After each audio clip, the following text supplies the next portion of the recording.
You can slack, stretch, or snap. There's a story behind that. This is your daily message from Chad number 1091 to upgrade your mental game today by telling yourself a better story. Because the most important story you hear is the story you tell yourself. This message is dedicated to Maya Wilbrink. Here's the upgrade. You think tension is to be avoided or escaped, but upgraded thinking understands engineered pressure enhances performance. Here's the story.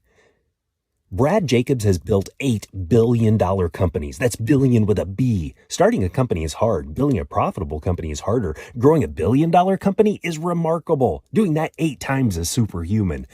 You've probably never heard of Jacobs. You may not even be familiar with any of his companies. 2 you may have heard of are United Rentals, which has a market cap of over $60 billion, and the trucking company XPO with a market cap of $26 billion.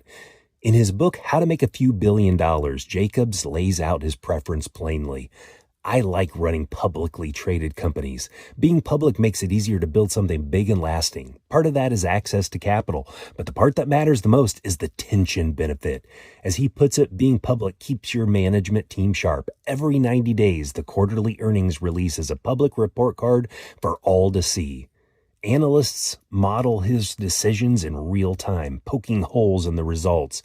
He acknowledges the downside, the loud doubters, and the need for thick skin, and then he says simply, I'm comfortable with that trade-off. That's the key move. He's comfortable being uncomfortable. Jacobs could run these enterprises privately and escape the scrutiny.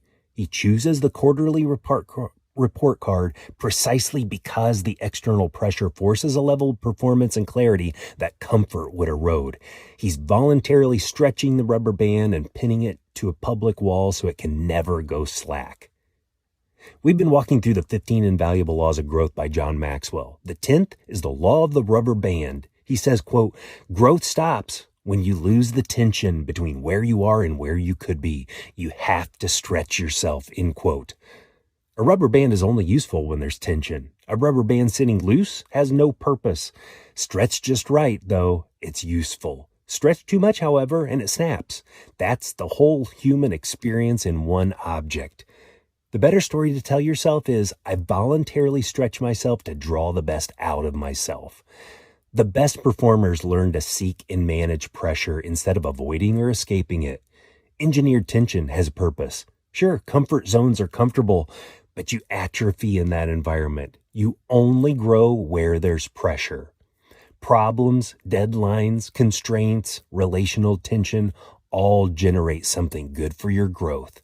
Engage and enjoy the opportunity they are providing for you to grow. Tell me a story of being in the stretch zone to fromchadsmith@gmail.com. Send someone a text and ask them, when were you in a pressure situation and benefited from it? You can get a free copy of my book, The Most Powerful Story in the World, by going to fromchad.gumroad.com. The transcript of this message and hundreds of others are always available at www.fromchad.com.